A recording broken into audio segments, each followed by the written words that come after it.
Chapter 14.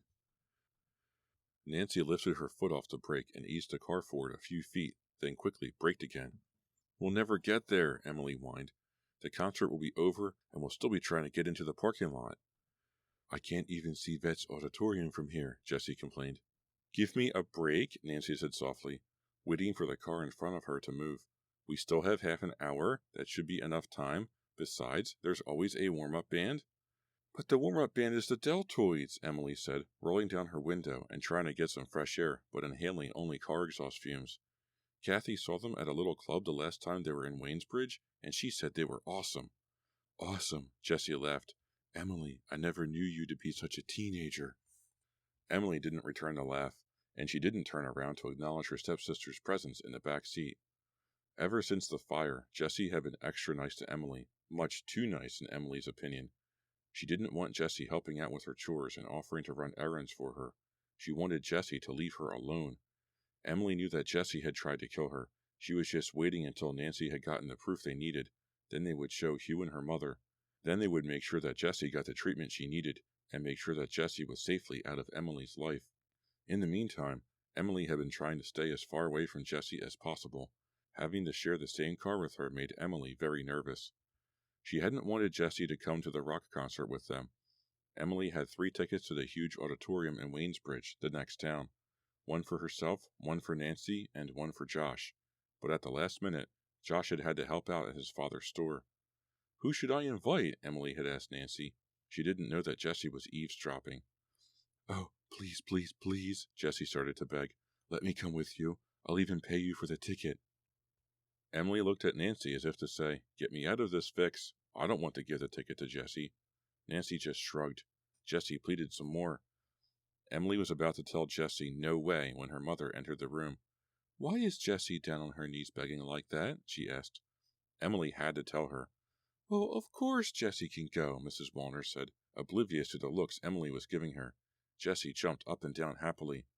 "Of course," Emily said, trying to sound gracious about it, even though she was furious. The concert was ruined for her. Maybe I'll just get sick and skip it, she thought. Why couldn't her mother mind her own business? And why was she always sticking up for Jessie, always on Jessie's side? Was she really blind to everything that Jessie was doing? The answer to that question, Emily knew, was yes. So here they were, just outside the Vet's auditorium parking lot on a Saturday night, creeping forward an inch at a time, nervously glancing at their watches, wondering if they'd get inside before the concert started. "Oh, turn up the radio. I love this song," Jessie cried, leaning over into the front, trying to reach the radio. Nancy made a face. "How can you listen to that? He has such a whiny voice. He sings everything through his nose." "I think that's sexy," Jessie said. Nancy turned up the radio until the car windows vibrated. At least it drowns out all the honking horns, Emily thought. A white Honda Civic roared past them, at least 6 boys crammed in like sardines. "Where do they think they're going? They're trying to ditch ahead of everyone," Nancy said angrily. "No one will let them back in line," Jessie said. "Did you see the driver? He was kind of cute." "Now who's being the teenager?" Emily said, laughing. "Well, I am a teenager," Jessie replied. "What's wrong with acting like one?" "Hey, we're moving now," Nancy exclaimed. She eased the car forward 2 entire car lengths. "Only 28 minutes until 8, Jessie said, looking at her watch for the 2000th time. "They never start on time," Emily said. They pulled the car into a parking place at about 8:15. It was a warm, windless night, so they pulled off their down jackets and locked them in the car. Then all 3 of them went tearing at full speed in their jeans and sweatshirts across a vast, nearly filled parking lot. "I don't hear any music," Jessie said, as they crowded through the enormous marble lobby of the old theater and made their way up to the row of ticket takers at the front entrance. "It probably won't start for another hour," Nancy said, shouting over the laughter in loud voices. "These bands never show up on time, and then they warm up for 2 hours. The uniformed ticket taker, a thin-faced young man with a complexion that resembled the surface of the moon, reached a hand up to Emily for the tickets, but his gaze was to the parking lot. "You're about the last ones," he said, shaking his head. He tore the 3 tickets in half, then glanced down at them. "Stairway to your left, all the way to the top." "Top," Emily repeated, looking at her stubs. "Yeah, you're way up on top. Hope you don't get a nosebleed," he said, and laughed a high-pitched laugh, as if he'd never made that joke before. Emily followed Nancy and Jessie into the auditorium and looked to the stage. The lights were up, but the stage was bare, except for a few roadies in jeans and t-shirts scrambling about, fiddling with the microphones and giant amps. Good, we haven't missed anything, Emily said. Told you, Nancy called back. She stopped at the bottom step to the balcony and looked up. It looked like a steep, dark, concrete mountain. That guy wasn't kidding about nosebleeds, Jessie complained. They started up the stairs. It actually feels good to climb after being cooped up in the car, Emily thought. A short while later, they stepped out onto the balcony and looked around. The steep aisle was empty. Everyone was seated, waiting for the show to start. We still have more to climb, Jessie said, pointing up. They had come out in the middle of the top balcony. A narrow stairway led up to the top seats. Finally, Jessie cried, out of breath when they found their row and slid into their seats. Hey, look, I can almost see the stage from up here. All she does is complain, Emily thought. Nobody asked her to come, after all. Hey, we're not in the last row, Nancy said, turning to look behind them. There are 3 more rows and... Hey, Carla? Carla? Nancy recognized someone from school. Hey, I'll be right back. She climbed out of the row and went up to talk to her friend. A few seconds later, the warm-up band, the Deltoids, sauntered out and started to tune up. Emily suddenly realized she was dying of thirst, and then saw a vendor on the lower balcony carrying a large basket of sodas on his head. I'm going to get a drink. Want anything? Emily asked Jessie. Jessie shook her head. Emily climbed over her and stepped out into the empty aisle. She looked for the soda vendor, spotted him about 2 miles down, and started to make her way down the steep, narrow steps. She had only taken 2 or 3 steps when the Deltoids let loose with a loud, piercing chord. The lights went out and the crowd exploded with cheers and clapping. Emily tried to figure out whether to continue down or turn around and go back up, when someone shoved her, a hard, deliberate shove high on her back, and she started to fall. Chapter 15. Oh! She tried to catch her balance, but she was falling forward and there was nothing to grab onto. Her shoulder hit the concrete stair, sending pain up her arm like a powerful shock of electricity. She cried out again and realized she was going to roll down all the stairs unless something or someone blocked her path. Ow! Her head hit the concrete. She heard alarmed screams. Hands reached out for her from the seats on both sides, but they were too late to catch her or slow her fall. No! Looking up as she fell, she saw Jessie standing at the top of the empty aisle, staring down at her, hands on her hips, as if satisfied with a job well done. No, no, no! She banged her knee, rolled over again, and finally someone grabbed her, stopping her fall. Are you okay? Someone shouted over the loud music. Yeah, I guess, she managed to reply. Whoever it was quickly disappeared to his seat. Everything ached. She tried to stand, but sank back onto her knees on the hard, cold floor of the aisle. From down below on stage, the twangs and squeals of the band seemed to bounce around inside her head and make her feel even dizzier. She closed her eyes. The whole fall must have lasted only 2 or 3 seconds. When she opened them, Jessie was running down the stairs with Nancy right behind her, looking very frightened. What happened? Nancy called. I was talking to Carla, then I turned around and saw you falling. How did you fall like that? I didn't fall. Somebody pushed me, Emily said, staring hard at Jessie. Jessie leaned down and gently started to help Emily to her feet. It must have been an accident, Jessie said. No one would do that on purpose. She looked innocently into Emily's eyes. You could have been killed, she said. Chapter 16. The weather finally turned cold, the kind of wet cold that clings to your clothes and makes your ears burn. The wind blew the trees, bending them back and shaking down the remaining brown leaves. The full moon disappeared behind a thick curtain of gray-pink clouds. It felt like snow. Emily turned the corner onto Fear Street, walking quickly, rolling up her coat sleeve to check her watch. 10:15. Her breath, steamy and white, fogged the watch crystal. She pulled the blue wool cap down tighter over her ears and began walking faster. The wind blew a stampede of crackling brown leaves past her, and for a moment she felt as if she might be swept away with them, carried by the wind down this familiar street that was still frightening even though she knew every house, every empty lot, practically every tree. Fear Street. Some of her friends teased her about living on this street that held so many dark legends for the town of Shadyside. Emily had lived on Fear Street most of her life, since she was 7 or 8, and hadn't witnessed any of the horrors her friends teased her about. Sure, she had sometimes heard strange moans and howls coming from the woods late at night, but the Fear Street Cemetery never held any particular horror for her, and she didn't really believe all the Fear Street stories about unsolved murders and mysterious disappearances, stories that sometimes even made it into the Shadyside newspaper.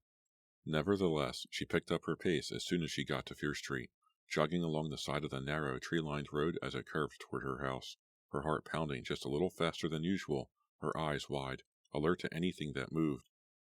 She had been studying at Kathy's house just a few blocks away on Hawthorne Drive, and had lost track of the time. Actually, she had deliberately lost track of the time, she realized. It was so nice to be at Kathy's, away from her own house, away from Jessie. How sad, Emily thought, not to be comfortable in your own home. How unbearable. The wind shifted. The scuttling brown leaves were coming at her now. Her house came into view, dark against a deep red sky. Can't someone at least turn on the porch light? She asked aloud. Doesn't anyone care about me anymore? She thought. And then she stopped. There is a blue car parked in the cul-de-sac around the corner from her house. Josh's Toyota. That's strange, Emily thought, beginning to jog again. Why would he park so far from the house? He always pulls up the drive. What is he doing here? Her puzzlement gave way to happiness. What a nice surprise. Josh came to visit me, she thought. Josh wasn't the most spontaneous person in the world. It was a good sign that he just decided to pop in unexpectedly. Despite the cold that made her nose and cheeks feel numb, Emily was suddenly floored with warm feelings. I'm so lucky, she thought. Josh is such a great guy, and he really seems to care about me. She jogged past the cul-de-sac, eager to get to her house. The sky suddenly lost its color, fading from red to black. It was so dark now she could barely see the car, even though she was just a few yards beyond it. But something caught her eye, a movement inside. A flash of color against a fogged-up window. Emily stopped. Someone was in the car. Josh? Her voice came out tiny. She was out of breath from jogging along the street. She took a few steps toward the car. Why would he be sitting by himself in there? Why hadn't he gone up to the house to wait where it was warm? Oh. The window was steamed up, but she could suddenly see that he wasn't alone in there. Staring from the darkness of the curb, so close to the car yet feeling a million miles away, as if watching through a telescope, she could see that someone else was in the front seat with him. It was hard to see clearly, but she saw enough. It was Jessie. Josh had his arms wrapped around her, and they were frozen in a long, passionate kiss. Oh. Emily stood in the drive staring at the steamed-up window. She wasn't seeing things, was she? It was Jessie in there with Josh, right? Yes. She suddenly felt so heavy she wanted to drop down onto the driveway, so heavy she wanted to sink through the asphalt and just keep sinking into the earth until she disappeared forever. Jessie and Josh? She wanted to scream. She wanted to pound on the car window, tear open the door, pull them both out into the cold. But she felt so heavy, so weighed down, so paralyzed. Somehow she started to run. Before she even realized it, she was past the blue Toyota and running at full speed away from the car, away from the house, running into the wind, into the clattering leaves which blew up against her, brushing her legs, as if trying to push her back to the scene she didn't want to see. Jessie and Josh? Her dismay at seeing them locked together in that steamy embrace turned to fury. Jessie was ruining her life in every way. Jessie killed her dog, tried to kill her, and now she had taken Josh. Why is she doing this? Emily asked herself. Why does she hate me so much? She kept running into the wind, her face frozen, her eyes tearing, ducking her head, running without seeing where she was going, everything a dark blur, the only sound the scraping, scratching of the blowing dead leaves. I'm going back there, she thought, her heart pounding. I'm going to confront her. I can't let her drive me out of my own house, out of my own life. Is that what Jessie wanted? Did she want to have Emily's life? Well, she's not getting it without a fight, Emily thought, her anger turning her around, forcing her back. I'm through being the victim. I'm ready to face her down. I want my own life back. I'm not going to let Jessie steal everything. Walking fast, her mouth trailing white steam with every step, she rounded the curve toward her house, and saw that the car was gone. Feeling a mixture of relief and disappointment, Emily ran up the drive, tore off her clothes, fumbled with frozen hands in her backpack until she found her house key, and let herself in through the front door. Nancy was in the front hall. Startled by Emily bursting in, she nearly dropped the glass of diet soda she was holding. Oh, it's you, she said, recovering quickly. Close the door. You're bringing the cold in with you? Look at you, you're frozen. Nancy chattered nervously. How come you... Where are Josh and Jessie? Emily demanded, breathing hard. What? Josh and Jessie, where are they?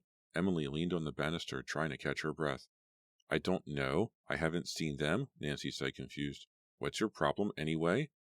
Is Jessie upstairs? Emily asked, ignoring Nancy's question.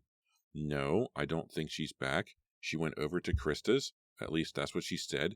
She won't be back till later. Krista's. Jessie was such a liar. She told them she was going to Krista's, then spent the evening with Josh, kissing in the car, steaming up the windows with Emily's boyfriend. What's wrong with you? You're bright red, Nancy said. Why are you acting so weird? Without answering, Emily turned and ran up the stairs. She couldn't explain it all to Nancy now.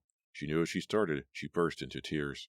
She wanted to hold it all in, hold it in until Jessie got home. The upstairs hallway was dark. Her eyes struggled to adjust. Everything looked red for a few seconds. She blinked, waiting for everything to come into focus, then stopped at the door to her room. The door was closed for some reason. She put her ear to the door and listened. Someone was moving around in there. What's going on, she thought. Are Josh and Jessie in my bedroom? She took a deep breath and pushed open the door.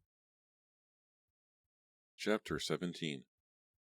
What are you doing in here? Emily asked, her voice coming out shaky and high-pitched. Rich looked up from her bed, startled. Oh, hi. His face turned bright red. He closed the book he had been reading, turned, and sat up. Emily walked into the room. All of the lights were on. Rich had been lying on top of her covers, the bed still made. What are you doing in here? She repeated, forcing her voice down, starting to feel a little calmer. I'm sorry, Rich stammered. He stood up awkwardly, dropping the book onto the rug, bent over to pick it up. I was just reading. But why? Emily demanded, walking closer. She pulled off her coat and tossed it onto the desk chair. There were, noises in my room. I don't know. I guess I got scared. Rich looked very scared now. Is he really that frightened of me? She wondered. Or does he have some other reason to be scared? So I came in here, he said, edging toward the door. It was quiet in here. I just wanted to read. Emily couldn't decide whether to believe Rich or not. He certainly didn't look as if he were telling the truth. But, she realized, Rich always looked guilty. He always looked as if he had just done something wrong and knew he was about to be caught. He was the most nervous boy she had ever known.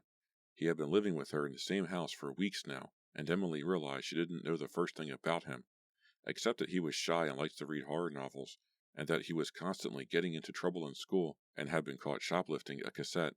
Beyond that, he was still a total stranger. And now there he was, standing against the wall, his face still red, looking so guilty, so frightened. Emily found herself feeling sorry for the kid. Do you want to stay and read a little longer? She asked. No thanks. He smiled at her. It was the first time she had ever seen him smile. That's real nice of you. He seemed genuinely touched by her offer. Well, she was beginning to feel as awkward as he looked. I'll go back to my room. The noises are probably gone. I shouldn't have gotten scared. It's just, oh well. He shrugged and disappeared out the door. Weird kid, Emily thought. As soon as he was gone, her anger returned. She dropped down onto her bed. She saw the steamed-up Toyota again, saw Josh and Jessie wrapped up in the front seat. Where were they now? Where had they gone together? Those nights that Jessie had sneaked out of the house, had she sneaked out to see Josh? Suddenly, Emily felt sick. I can't spend another night in this room with her, she thought. She jumped to her feet. I can't spend another minute in the same room with an enemy. I'll sleep downstairs in the den, Emily thought. Her heart was pounding, her temples throbbed. She knew she wasn't thinking clearly, but she knew she had to get out of that room. Without realizing it, she was pacing back and forth, her arms crossed tightly over her chest. Jessie and Josh, Jessie and Josh, Jessie and Josh. Hey, Em? Nancy poked her head into the room. Everything okay? Why are you pacing back and forth like that? I really don't want to talk about it now, Emily said, not meaning to sound as harsh as she did. Well, excuse me, Nancy exclaimed with an exaggerated outrage. I really need to be left alone, Emily said. Good night, Em. Nancy disappeared as quickly as she had appeared. Emily paced a little more, thinking of Jessie and Josh. Then she walked over to the dresser and began searching for her flannel nightgown. It was chilly in the den. The flannel nightgown would keep her warm. I'll take my pillow and a blanket, she thought. I'll be perfectly comfortable. But she couldn't find the nightgown. Maybe it's in one of Jessie's drawers, she thought. She searched through Jessie's top drawer without success. Jessie's second drawer was jammed to the top with clothes. Searching quickly, Emily pulled up a pile of brightly colored scarves. all folded perfectly into squares. Beneath the scarves was a knife, a large kitchen knife. The blade of the knife was covered with dried blood. It was the knife that had killed Tiger.